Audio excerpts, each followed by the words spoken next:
bahwa banyak kepala daerah itu cenderung masuk nasdem jadi biar aman gitu. Oh gitu. Biasanya di daerah itu penyegelannya untuk nasdem dia merasa harus support. Itu Ya. contoh yang kita pernah dengar. Ya. Jadi begini, saya cenderung jabatan Jaksa Agung, KPK, kalau polisi juga saya bisa ini jangan ditaruh politisi. Ada orang yang terpengaruh, tercemar oleh politisi. Ya. Karena kalau disalahgunakan, waduh, bahaya. Hukum ini jadi alat saja Betul. untuk main politik. Saya dulu lama di BI, saya 35 tahun di BI. Dulu saya Di pernah, Bank Indonesia ya. ya kesan saya dulu yang membuka rahasia mal kalau kurang apa dulu. Dulu pesan saya, leader yang kuasa Golkar dulu ya, PDIP dikerjain. Ya. Dilihat ini yang lain, sebaliknya itu bisa terjadi. Itu politik balas dendam namanya itu Pak. Ya biasanya orang Indonesia ini tidak mudah memaafkan, melupakan. Sekarang sekali kalau dia dia berurusan seringkali pakai pertanyaan waktu. Iya, tapi bangsa ini ya jalan kemana-mana, dia jalan di tempat kalau sistemnya kayak begitu kan Pak. Mungkin ada yang satu dua seperti itu. Kayak film Cina aja. Saling balas dendam. Jadi ini kayak Bapaknya mati, anaknya lahir, anaknya dijati. anaknya lagi balas dosa anaknya gitu. Aduh. Kadang-kadang bisa seperti itu. Ya. Apalagi orang kita kan tidak mudah saja memaafkan itu.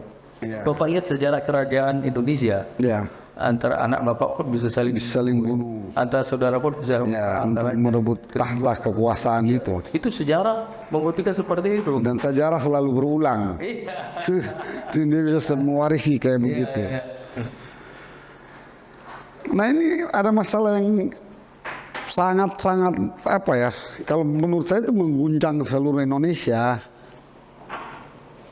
Karena kemarin itu ketika kejaksaan mengumumkan Pak Joni Plate sebagai tersangka dalam kasus korupsi Iya. 8 triliun lebih. Iya.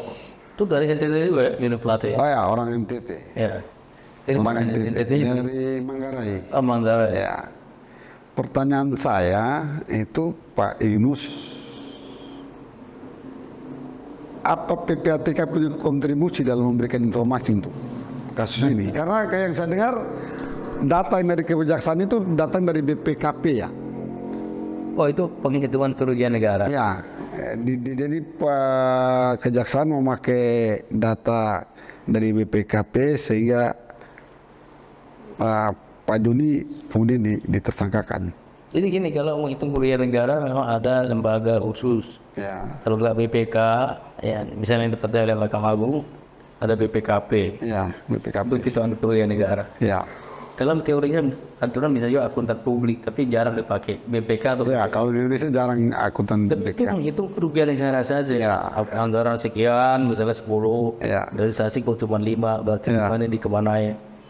Bukan berarti dia melakukan, kalau PPATK lakukan financial flow, ketika aliran dana kemana, Ya. dari mana dan kemana.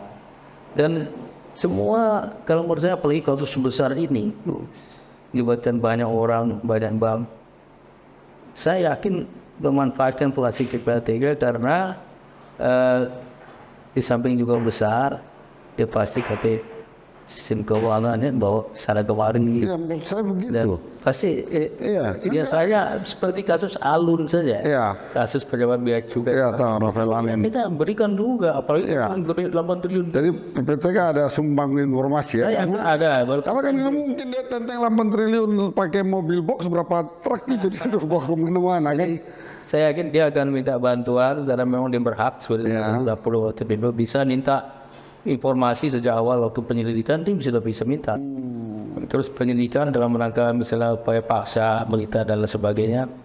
Ya insya Allah dia meminta. Apalagi PPATK punya kemampuan mencari di dalam dan di luar negeri. Oh iya, udah pasti itu. Karena mereka punya akses yang luar biasa. Iya, jadi itu mereka diberikan fasilitas, Iya. dibantu. Masa dia tidak memanfaatkan biar optimal gitu. Iya, justru itu. Cuma kadang-kadang PPATK namanya Financial Intelligence Unit. Dia nggak boleh terlalu sering berkoar-koar gitu. Wah saya bantu ini, saya nggak. Nggak boleh terlalu sering gitu. Dia komunitasnya intelligence. The man behind the skin. Jadi dia orang di belakang layar aja. Ya tadi yang gelandang itu kan seringkali nggak populer. Kalau yang populer kan sering. Benar. Jadi dia memang sengaja, bukan sengaja, memang kukunya disembunyiin lah. Kayak gitu ya Pak Yunus. Jadi sebenarnya memang saya yakin dia punya kontribusi cukup besar. Karena ini kan, kalau saya yakin sekali 8 triliun Pak ya. Iya 8 triliun dan masa nggak lewat sistem itu. Dan saya pikir sepanjang sejarah mulai dari Orde Baru sampai sekarang ini salah satu yang paling besar nih yang baru disangkakan loh. Nah, kalau kemungkinan angka memang ada yang banyak, tapi kan sampai ke tersangka 7 triliun. 7 triliun. Ya, ini 8,3 ya. Padahal proyeknya nilainya berapa tuh? 10 triliun katanya 11. Lebih banyak tidak dipakai. Ya 4G-nya itu untuk Indonesia Timur dan Indonesia Timur terutama Papua dan NTT. Jadi saya tahu gimana kok. Ya faktanya memang sudah jadi tersangka. Dan saya prihatin dari UI ada jadi tersangka, dari Human Resources. Oh ya? Expert ada, saya baca di media deh. Dan saya pikir kan bias politiknya kan agak liar nih Pak Yunus. Ya, kan nggak mungkin jaksa mempertaruhkan kredibilitas kelembagaannya dengan memberikan suatu bukti yang fiktif, kan nggak mungkin itu. Ya, mustahil. Bukti itu ada diatur di Hukum Acara 184 KUHP. Ada di pasal 5 Undang-Undang ITE. Jadi kalau penyelidikan dilakukan, penyidik mencari bukti permulaan yang cukup menurut KUHP dan MK. Minimal ada 2 alat bukti dari pasal yang didakwakan. Kalau udah ada 2, berarti sudah ada tindak pidana, sudah ada calon pelakunya, naik lagi penyidikan. Ya kita harapkan kasus ini memang objektif, tidak penuh dengan intervensi politik ya. Harusnya begitu, sehingga benar-benar hukum ditegakkan untuk kepentingan kebenaran dan keadilan itu sendiri. Kalau menurut Pak Yunus ada intervensi politik dalam kasus Pak Joni Plate? Jadi bisa ini seperti kalau sajanya Denny Indrayana korupsi lah kau di dalam pelukan koalisi, jadi aman lah berkorupsi. Itu dia udah nada-nadanya agak sedikit prasangka tadi. Tapi sebaiknya kita coba lihat 2 hal. Pertama, ada nggak fakta-fakta objektif mengenai bukti permulaan? Betul, itu yang harus dipakai. Kalau memang ada ya secara hukum acara ini silakan dinaikkan jadi penyidikan, ada tersangkanya gitu. Sehingga campur kekuasaan terbantahkan.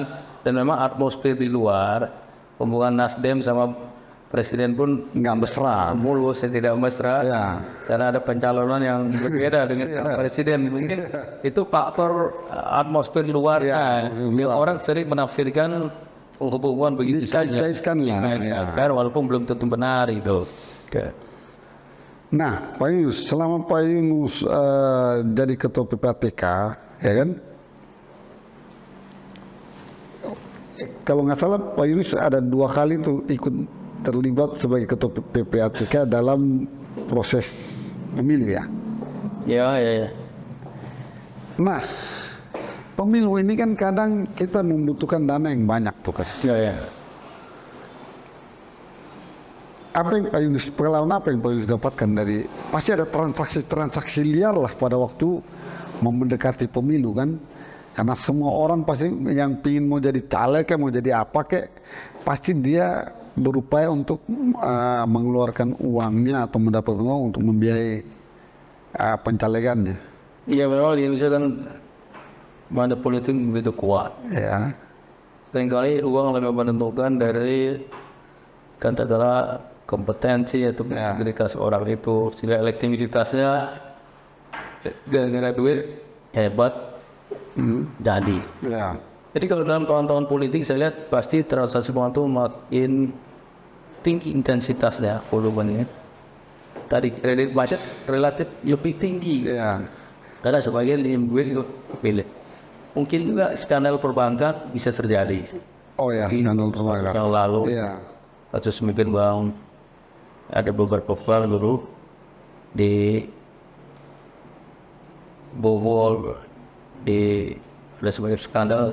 Karena di Bali itu setelah saya lihat, saya ketemu para terpidananya, ternyata ada politisi di balik situ. Oh, Ya. iya. Juga bisa jadi dia cari duit dari kredit macet, dari skandal. Bisa juga dia minta sponsor ke bank-bank, kan duit banyak di situ. Ya.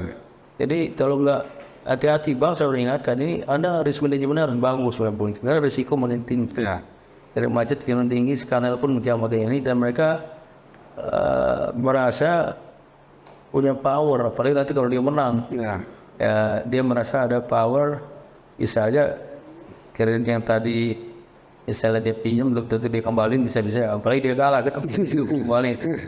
Jadi kemungkinan banyak kredit macet, ada skandal ataupun bank diminta sering menyumbang sana sini, misalnya sumbangan proyek misalnya gerakan belajar, subsidi mobil, nah itu untuk kampanye. Itu kampanye terselubung itu. Jadi besar. Oh, jadi ini memanfaatkan itu ya? Ya, alasannya untuk masyarakat. Iya. Misalnya program menebarkan 1 miliar benih. Ya.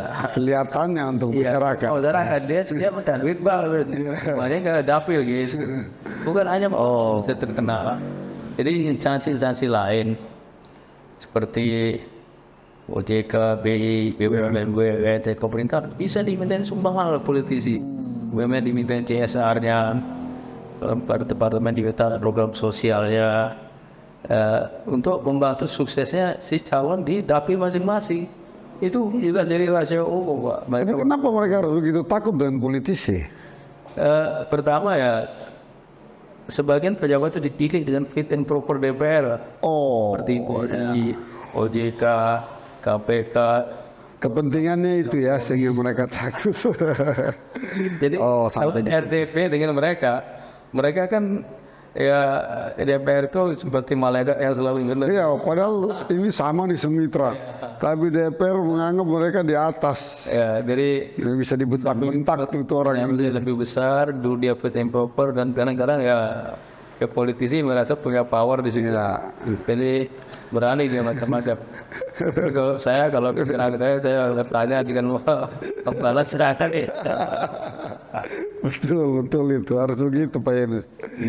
Jadi pernah ya Pak Yunus punya pengalaman ada transaksi yang mencurigakan pada saat situasi Itu meningkat ya. pemilu. Dan sumbangan itu meningkat. Bisa pengusaha kita ambil yang terkenal Jawa ya, buat tadi itu. Iya, Saya lihat dia selalu gelombang besar, tapi yang akhir dari dia semua lebih besar, gitu. Ya. Dia bukan anggap itu biaya atau apa, jangan investasi itu Ya. harus lihat investasi. Dan itu harus balik. Dia Iya, harus balik. harus balik setelah orang yang kepilih, paling enggak gua dapat proyek, kalau enggak Ya. orang desa ada Baliknya 2 kali lipat lah. kebijakan paling enggak longgar menguntungkan saya. Ya. Mereka anggap investasi, Pak, bukan biaya, bukan rugi. Itu yang saya lihat. Jadi itu mungkin salah satu faktor bagaimana begitu susahnya kita untuk memerangi kasus-kasus korupsi ya. Iya, jadi sistem politik itu sendiri ya. Di samping pemain dari partai itu ada semuanya yang digelapkan. Yang nama dana pemilu itu hanya formalitas saja dilaporkan. Suruh partai buat rekening, yang masuk ke sana sedikit. Padahal semua itu masuk. Semuanya 1000 kali lipat kayaknya. Bukan masuk ke dalam bentuk indatura berikan kali lipat. Tidak perlu dilaporkan. Tidak transparan. Jadi gimana mau Jadi money laundry pernah bisa terjadi di situ ya, peluangnya. mau pemilu berhasil dengan bersih, kalau uangnya tidak jelas asal usulnya, bisa aja uang hasil tidak jelas masuk ke sana bisa sekali. Betul. Dia mungkin dapat uang haram, nanti nyumbang ke sana, nanti kalau menang jadi aman gitu. Iya. Mengamankan diri juga. Kalau sepenglihatannya Pak Yunus, kita kan punya 2 orde nih, antara orde reformasi dan orde baru. Sebelumnya maksudnya. Ya, perbandingannya kalau menurut Pak Yunus atau kacamata Pak Yunus dari sebagai seorang akademisi juga, itu lebih tinggi mana tingkat korupsinya antara zaman Orde Baru dan zaman reformasi ini? Nah, belum ada penelitian yang mengukur itu. Cuman karena Orde Baru itu pemerintah pusat begitu kuat, Ya, presiden begitu kuat, kecenderungannya abuse of power itu banyak tersentralisir. Pusat-pusat kekuasaan presiden dan orang-orangnya Ya. berpusat. Misalnya dia yang nentuin gubernur, Ya. DPR segala macam. Jadi kemungkinan dia menerima keuntungan dan korupsi besar di tingkat pusat dan sekitarnya. Tapi dengan terjadinya desentralisasi, duit kekuasaan diserahkan ke daerah. ya, Dan nggak diserahkan kan paling soal pengadilan, bank sentral, soal gitu. Selebihnya diserahkan ke daerah otonom. daerah otonomi. Bagian besar otonom. Para bupati itu ya. Ada juga anggaran yang besar di situ, ada dana alokasi umum usul seperti Papua. Banyak sih di dana alokasi yang justru banyak dikorupsi juga. Jadi korupsinya lebih menyebar dibandingkan. Iya. Jadi bukan hanya di pusat lagi, dari Sabang sampai Maros ya. Itu lebih tersebar ke mana? Berantasnya makin susah. Tapi mungkin makin menyebar kemana-mana. Kalau korupsi itu udah merata, bisa jadi rakyat bisa sejahtera nggak tuh? Semua merasakan Sebenarnya korupsi itu membuat rakyat itu susah. Misalnya ada fasilitas kesehatan, Ya. pendidikan, kerabat ya harusnya anggarannya 100 dipotong 50 dia makan. Fasilitas Hancur. fasilitas kesehatan di Iya. ya rugi rakyat, yang untung dia sebetulnya. Jadi kalau dibilang korupsi mensejahterakan enggak, justru bikin susah rakyat. Banyak hak-hak rakyat yang diambil. Punya rakyat harus diberitahu, sehingga dia mau kasih reaksi. Kalau perlu kasih hukuman sosial. Hukuman sosial itu nggak pakai offort. Iya. Sudah kerja bakti. Kerja bakti, saya setuju kerja bakti. Jadi mobil di kantor itu. Akses politiknya dimatiin, kan jadi tinggal. Iya. Bapak tahan dia, misalnya Akil Mukhtar dihukum 20 tahun. Bro. Tiap hari kita biayai makan dia tuh di penjara. Iya. Benar. Jadi sebenarnya harus yang simpel. Tapi kita yang lama memang belum ada hukuman sosial. Tapi sekarang udah. Udah ya. Sekarang udah bisa dilaksanakan. Harusnya bisa. Karena kalau enggak, aduh banyak yang terhemat. Banyak buang ongkos kalau menghukum badan lama-lama. Kalian di Australia, di Amerika mereka kerja bakti di luar pakai jaket oranye, anak pengaman nggak bisa dilari gitu. Yang penting Itu restoratif justice juga. ya restorasi justice. Yang penting dalam hal ini pemerintah dan seluruh instansi yang terkait serta masyarakat punya komitmen bersama ya betul-betul untuk memberantas korupsi. Iya, iya, iya. Jadi komitmen itu, ya ini terpaksa kita bicara komitmen dari pemerintah tidak terlalu kuat untuk memberantas ini. Ya karena norma politik di situ. Bisa itu, bisa dia pengen aman juga, takut ada serangan balik. Ya. Iya. Jadi ya kalau udah tenang-tenangin ngapain buat capek-capek bongkar rame-rame. Jadi saya lihat kok itu tidak terlalu kuat. Buktinya ya banyak kasus-kasus besar. Termasuk banyak yang saya lakukan dulu, nggak pernah ada perintah selalu hajar gitu. Nggak ada kan, berhenti aja begitu dan lenyap. Ya. Jadi seringkali komitmen itu hanya batas retorika saja. Ya. Terus lain omongan sama perbuatan. Jauh panggang dari api. Jauh panggang dari api. Sedikit Pak Yunus. Mana yang lebih berpengaruh, partai atau pemerintah? Partai atau pemerintah ya. Jadi dilihat tergantung dari partai mana yang berkuasa. Ya. Kalau partai yang berkuasa yang mengusulkan itu partai A ya, bisa lebih kuasa partainya. Apalagi kalau dianggap itu tugas partai kan. Itu dia. Nggak boleh orang udah jadi presiden itu Itu milik rakyat Indonesia. harusnya Iya. tugas rakyat, Iya. jangan tugas partai lagi. Jadi semua memiliki, dia melayani, melindungi rakyat Indonesia Betul. kepentingan partai tertentu gitu. Itu Jadi jangan salah kaprah seperti itu. salah satu Soalnya yang ya benar-benar mau melindungi, melayani, mensejahterakan rakyat gitu. salah satu hambatan terbesar kita dalam memberantas korupsi yaitu Ya. karena ada kepentingan yang Ya. luar biasa yang benturannya kuat dengan masyarakat. Ya kan kalau idealnya aja kan semua harus bersatu. Ya. Tapi begitu ada kepentingan yang ini terpecah sehingga ada benturan. Dan kalau ada kepentingan partai rakyat, harusnya pilih kepentingan rakyat. Kepentingan rakyat yang utama. Presiden Kennedy dulu bilang, loyalitas saya kepada partai itu berhenti Ketika jadi presiden. dia jadi presiden dan dibutuhkan loyalitas kepada negara. Itu kepada negara, kepada rakyat lebih besar daripada partai. Ya. Dan kalau Bapak boleh tahu ya, mungkin sudah tahu juga, sebenarnya partai-partai itu belum dalam bentuk yang ideal. Dalam arti belum transparan dalam keuangannya, Ya. belum accountable, belum demokratis ya. Kemudian kalau Bapak beritahu itu kaleng-kaleng yang sudah diajukan, kebanyakan keluar enggak dari pimpinan parpol itu. Ya. Kebanyakan. Trust itu. Ya, Terus darah biru. Bapak pernah lihat nggak partai tertentu Ya. pemilihannya itu ada calon lainnya, kebanyakan calon tunggal. Saya nggak usah sebut partai besar seperti itu. Jadi tidak ada yang berani mengalahkan yang incumbent. Ya. Gimana mau dibilang dia demokratis? Gimana mau dibilang dia perlu masa jabatan? Karena orang muncul aja nggak bisa. Ya. Nggak bisa karena dia tetap mau di sana. Transparan pasti kurang. Dibilang membatasi masa jabatan, dia tidak ada batasnya masa jabatan.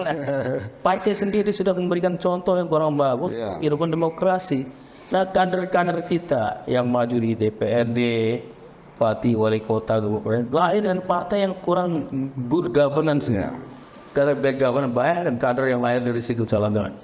Saya khawatir banyak masalah yang lahir dari sini tidak ke pada waktu dia menjabat di negara. Dia lahir dari pendidikan yang kurang well governed, Ya. masuk jadi pimpinan negara yang lebih besar lagi, lebih berat.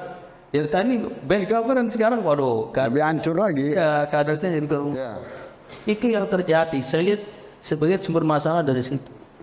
Ya, Saya pikir bukan sebagian, Pak. 34 lebih besar lagi sebagian. politisi, partai politiknya, padahal yang dalam hidup ini ada orang Inggris bilang most of the politics is economic. Ya. Most of the economic is politics. Semua masalah politik pasti ada aspek ekonominya, aspek kesejahteraannya, aspek rakyatnya. Dan semua masalah ekonomi pasti ada aspek politiknya. Iya.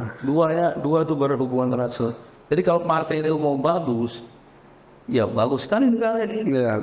Harusnya karena mereka lah yang Baik mulai terdepan. dari sini, Iya. sehingga baguslah kader-kadernya, baguslah pengelolaan negara ini. Ya.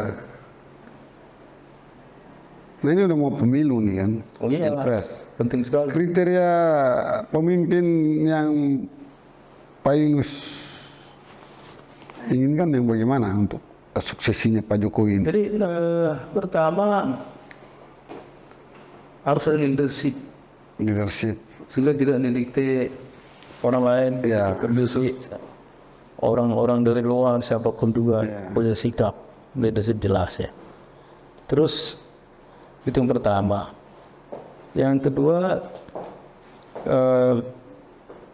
dia punya integritas yang tidak bisa ditawar lagi.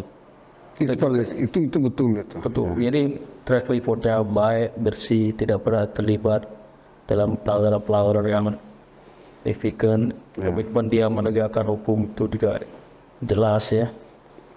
Kemudian itu tiga ya, ada legal culture, sikap dia terhadap hukum dan bagaimana hukum dia harus jelas.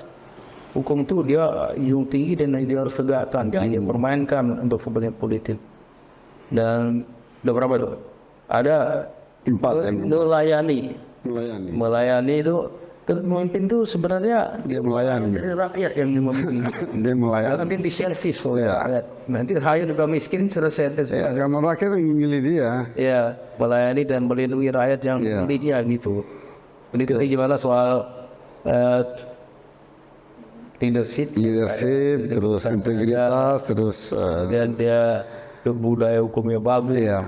melayani dan mengayomi masyarakat, dan satu lagi kompetensi. Iya. Dia punya capability untuk memimpin. Itu perlu ilmu buat negara itu. Tidak cukup hanya suara saja. Kalau ilmunya kurang, tapi malah kasihan dia, terbebani oleh pekerjaan dia, salah putus dia, Iya. salah mengatur yang rujuk orang banyak juga. Betul. Kompetensi itu mutlak. Nah, kompetensi itu bisa didapat dari bukan hanya sekolah ya, Tapi ya track record pendidikan dia Iya, pernah jadi betul. apa, sukses story-nya gimana. Kalau tidak ada pengalaman yang bagus, kemudian tiba-tiba jadi presiden, nanti kasihan. Kasihan, benar, Kasihan iya. di Indonesia banyak. Saya tidak sama menyebut nama, orang-orang jadi pimpinan partai, orang-orang menjadi kepala daerah, orang-orang jadi bekalnya kurang, kompetensinya kurang. Ya kasihan dia, kasihan rakyat. Rakyatnya yang perlu dikasihani. Ya.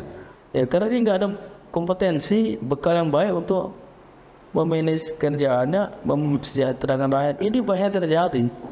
Kalau sudah di karir dulu dia sekian tahun setelah dia jadi dan teruji, tinggal rasa oke lah dia naik ke atas. Jangan tiba-tiba Langsung malah dia seperti kena apa ya? Jadi seperti mendapatkan durian runtuh tuh, kaget dia kan, dia belum siap mental, belum siap apapun juga, Ya. akhirnya jadi kacau. Ya, Tapi ada satu sebenarnya Pak Yunus, satu yang paling penting juga untuk calon pemimpin tuh yang paling baik. Dia harus takut akan Tuhan. oh ya. Itu utama Pak. Kalau dia takut akan Tuhan, dia akan berani pada, Oh, saya kira betul sekali. iya kan?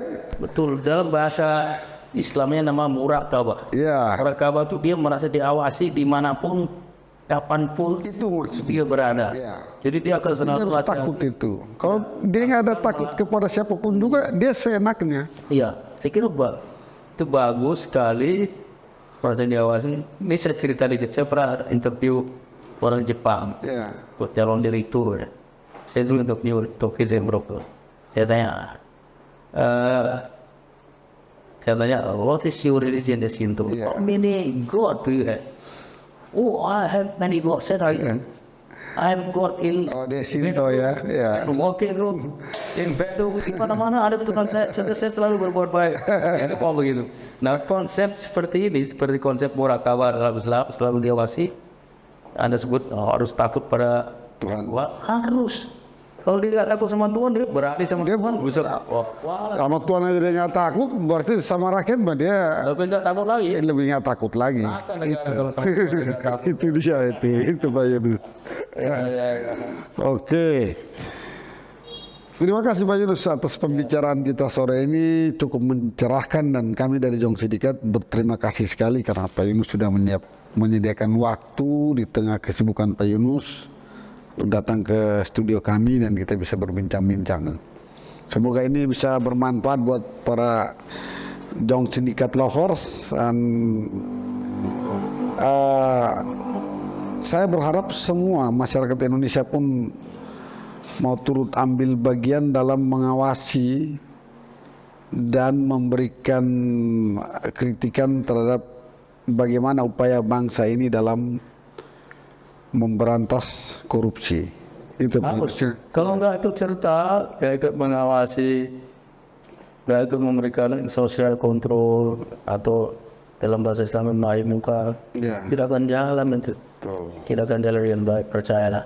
Justru social control itu jiwa kekuatan dari penegak hukum di negara barat itu. Oke. Salam satu rasa, salam satu bangsa. Pak Yunus, makasih Pak Yunus. Ya. Sip.